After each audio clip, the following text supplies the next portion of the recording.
Pensez aux peu de choses que nous avons connues sur Terre, soupirai-je. Et ils n'ont pas progressé depuis que nous l'avons quitté, a ajouté Lydia. Ils n'aiment certainement pas se précipiter là-bas. Tout le monde a ri, et nous avons suivi nos hôtes dans leur maison. Il n'y avait pas besoin de faire beaucoup de ménage. Il y avait très peu de bibelots, ni les horloges, ni de lampes. Mais c'est très facile à entretenir, était le commentaire laconique de Lydia. Zoé se mit à rire. « Je sais comment c'est sur Terre, dit-elle. Vous remplissez vos maisons de possessions. Certaines maisons sont comme ça ici aussi, mais je ne veux pas vivre de cette façon. Nous disposons de suffisamment de biens pour nos besoins.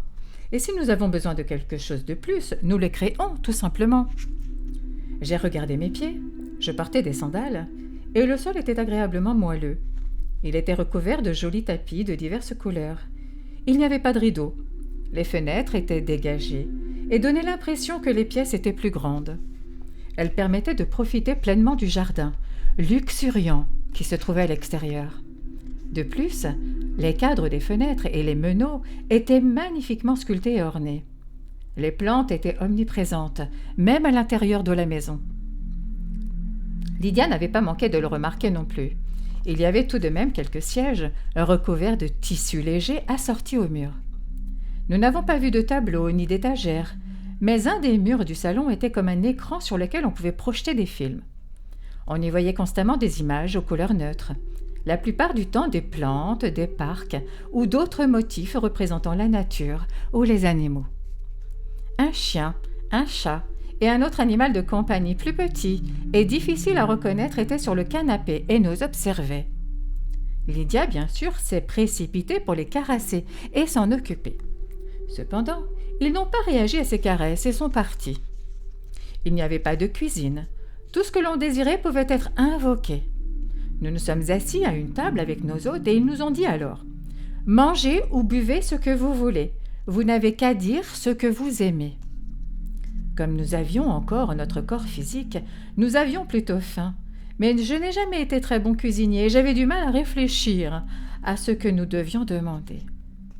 Lydia a tout de suite compris mon problème, et heureusement, est venue à mon secours en commandant 2 délicieuses tartes aux légumes qui sont apparues immédiatement devant nous.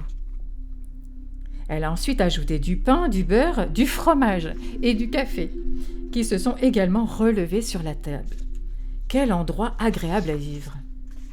Nous avons mangé, papoté comme bon nous semblait, puis nos hôtes nous ont proposé de nous montrer les environs. On nous a fait comprendre que nous voyagerons dans notre véhicule, et Zoa était allée en chercher un semblable à celui utilisé par sa fille pour nous transporter.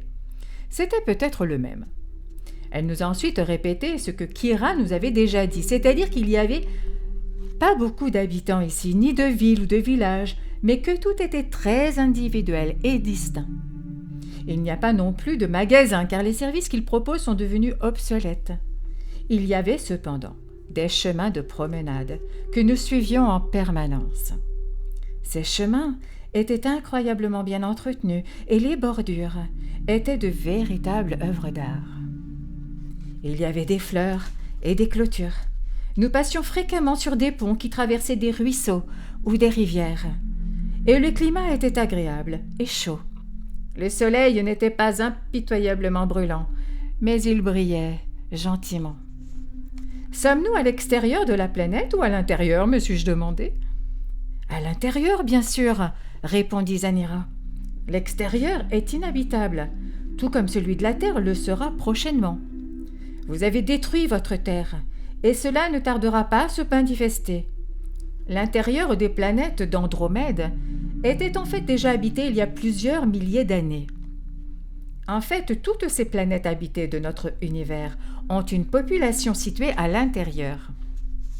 L'extérieur est trop perturbé et vulnérable. Nous savions que la Terre faisait une grave erreur en colonisant l'extérieur, mais les Terriens ne voulaient pas écouter. Ils étaient têtus et ignorants. Ils doivent maintenant payer le prix.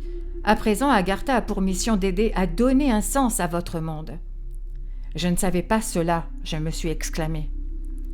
« Votre fille a mentionné que vous étiez tous des individus faisant partie d'une conscience supérieure, » a interrompu Lydia. Pourriez-vous nous expliquer ce que cela implique? Est-ce votre religion? Nous ne mentionnons jamais ce mot, rétorqua Rhaanyra avec insistance. Ce mot divise les gens et provoque des clivages, des schismes et même des guerres. Nos enfants ne l'ont jamais entendu et il est donc interdit de l'utiliser. Nous sommes conscients de la situation sur Terre à ce sujet, même si le Maître Jésus a été envoyé pour modifier cette notion. Il a malheureusement seulement réussi à fonder quelque chose qui s'est transformé en une autre religion, avec ses conséquences horribles. Il est ici considéré comme l'un des maîtres bienveillants qui nous guident partout, afin que le langage de l'amour puisse y régner. C'est la seule langue commune que nous partageons tous, à quelques différences de dialecte près. Nous sommes maintenant sur le point de débarquer.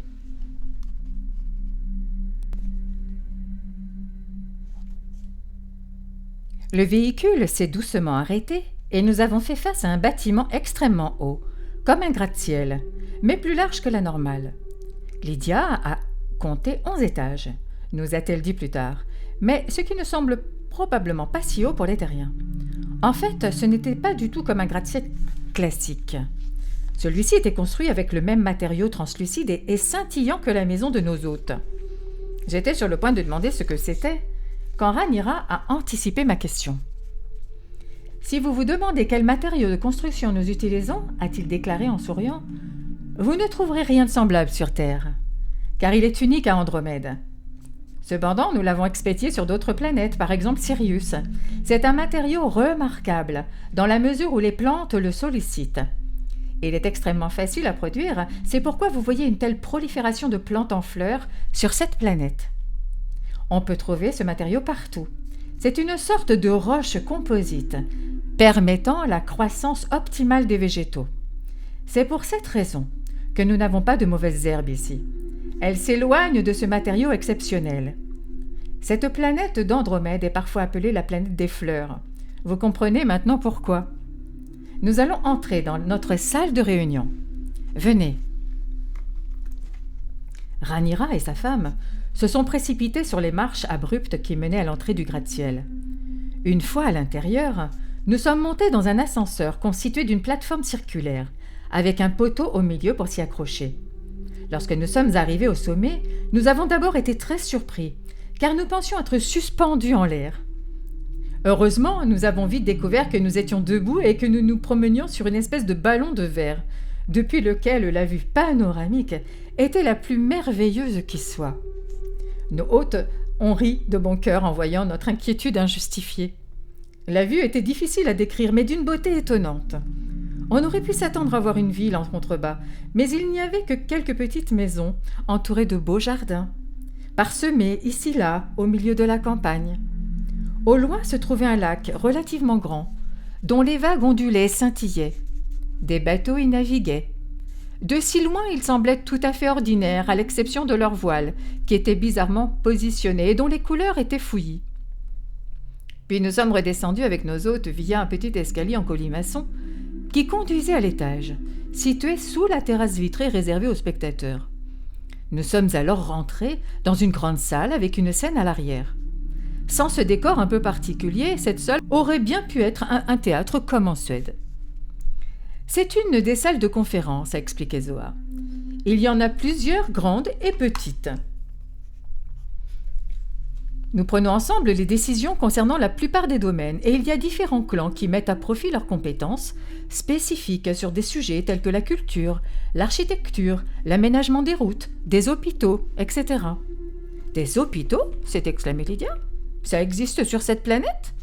Je croyais que vous n'aviez que des guérisseurs ici. » Naturellement. Nous devons avoir un endroit où placer nos malades, qui ont besoin d'un traitement, quelle qu'en soit la forme. Parfois, plusieurs traitements peuvent être nécessaires. Le système dont nous disposons est considéré comme le plus performant. Les maladies graves, comme le cancer, n'existent plus ici. Bien entendu, nous avons réussi à trouver des remèdes et à tous les éliminer. Qu'en est-il alors des institutions scolaires, comme les écoles ? Je me suis renseignée. Rhaanyra a répondu en rigolant légèrement. Mais bien sûr, nous avons des écoles pour éduquer nos jeunes. Tous les enfants apprennent à lire, à écrire et bien d'autres choses encore. Nous avons des écoles partout sur notre planète. Personne n'est censé avoir à se déplacer très loin pour s'y rendre. Des moyens de transport spéciaux sont prévus pour aller chercher et déposer les élèves, selon les nécessités. Les classes sont de taille réduite, avec un maximum de 10 enfants par classe. Ils apprennent tellement mieux. Vous ne verrez pas de livres, car ils sont créés de lorsque cela est nécessaire. Et il y en a sur tous les sujets, dont beaucoup sont identiques à ceux de la Terre, et beaucoup d'autres nous sont propres. Nous avons aussi des ordinateurs qui sont différents des vôtres et qui sont extrêmement simples à utiliser. Mais pensez-vous qu'il soit toujours positif, que tout soit si facilement accessible aux enfants ? A demandé Lydia. Cela ne les rend pas un peu paresseux ? Une fois de plus, Rhaenyra a répondu en riant. Bien au contraire, il regarde attentivement sa femme. Demande à Zoa, elle est enseignante. L'éducation est beaucoup plus stricte que vous ne l'imaginez, a répondu Zoa en souriant. Si vous pensez que nous sommes laxistes dans nos méthodes, vous vous trompez. Nous maintenons une autorité saine sur nos enfants, mais jusqu'à présent, nous n'en avons pas rencontré beaucoup. Nous appliquons quelque chose que vous utilisez rarement, quelque chose que nos enfants ici ont en abondance dès leur naissance, à savoir l'amour. La forme de punition la plus sévère dont nous disposons consiste à discuter avec un enfant, afin de lui faire comprendre sa bêtise. Si cela ne s'avère pas efficace, nous avons d'autres méthodes, mais toujours appliquées avec amour. Peut-être en étant mis au travail, a été ma suggestion. Zoa avait l'air très perplexe, mais le travail n'est pas une punition, pas vrai ? Tout travail ici est un travail d'amour. Si une tâche est présentée comme intéressante et amusante, alors c'est précisément comme ça qu'elle le sera. L'idée est d'effacer tout ce qui est négatif. C'est le principe de base que la plupart des planètes, et en particulier Andromède et Sirius, utilisent. La Terre a choisi le mauvais point de vue. L'obscurité de la nuit cache la lumière de l'amour. Peut-être devrions-nous passer à autre chose, ne pensez-vous pas ? Vous n'avez qu'un temps très limité ici, m'informe mon mari. Même si nous considérons le temps comme assez flexible, les seules périodes que nous utiliserons sont le jour, la nuit, et quand nos estomacs crient. « Et les animaux ?» s'interrogea Lydia, qui adore les animaux. « Je n'ai même pas vu un chat ou un chien ou un cheval dans les environs. »« Alors, c'est que vous n'avez pas bien regardé. » Zoa rit de bon cœur. « Mais bien sûr que nous avons des animaux de compagnie. Il y a même des animaux sauvages dans les bois de la mer. Les animaux sauvages ne représentent pas une menace, puisque nous les laissons en paix. Les animaux apprivoisés peuvent être trouvés partout, comme des animaux de compagnie ou en tant qu'aide. Nous ne les tuons pas, pour leur peau ou pour leur chair, si c'est ce que vous voulez dire. Nous laissons la nature prendre soin d'elle-même sans interférence de notre part. Voilà. Nous reprendrons notre lecture, avisée sur Agartha. L'année prochaine, nous continuerons notre voyage ensemble. Je vous remercie d'avoir été fidèle. Merci encore. À votre dévouée, Tricia Brett.